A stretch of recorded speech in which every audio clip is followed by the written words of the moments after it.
Le sud. Alors en fait, quand on fait le coaching news avec le nord et l'est, c'est l'Éden en fait, parce que c'est vraiment une partie, en tout cas que moi j'ai adoré. C'est très agréable, c'est conceptuel, intellectuel, on se fait plaisir parce qu'on se redécouvre. Et puis ça, on commence à rentrer dans la zone poil à gratter là, et c'est pas toujours très agréable, notamment sur les obstacles intérieurs, parce que les obstacles extérieurs, ils peuvent dépendre de nous ou pas, mais on n'a pas toujours le moyen d'agir dessus. Les obstacles intérieurs, eux, ils sont quand même plus entre guillemets vicieux et plus difficiles. Il faut en prendre conscience. L'image de la jeune femme et du loup, là, c'est absolument excellent, parce que on prend conscience de la chose et puis on y va, et puis en fait on s'aperçoit qu'en allant dedans, ça va disparaître. Ça m'est arrivé un certain nombre de fois. C'est là où je pense que on apprécie plus particulièrement la relation qu'on va avoir avec la personne qui vous coach, et je pense que là c'est vraiment essentiel, parce qu'il y a un besoin de confiance qui est très très important.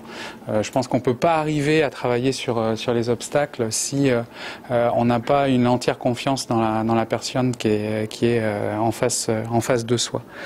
Moi, les obstacles, il y en a eu un certain nombre. C'est un processus itératif, donc heureusement on les découvre pas tous au même moment, parce que je pense que sinon il faudrait prendre du Prozac ou quelque chose dans ce goût-là.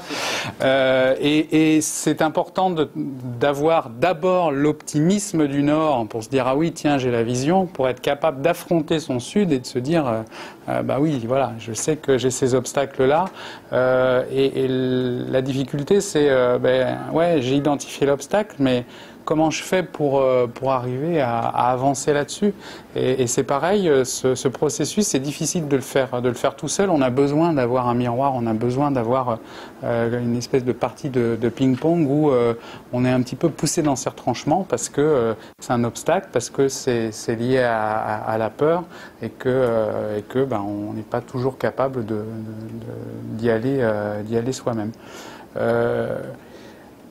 Travailler sur l'obstacle ne veut pas dire pour autant que comme ça d'un seul coup ça disparaît. On en prend conscience, on intègre le processus qui nous permet de changer, et puis après on essaie de faire avec, et puis l'obstacle revient régulièrement, on a ça en tête, on essaie d'appliquer un petit peu la petite moulinette qu'on a définie pour passer outre. Et après, ça fait partie des mécanismes de pensée qu'on peut avoir pour continuer à avancer et se diriger vers le nord. Voilà.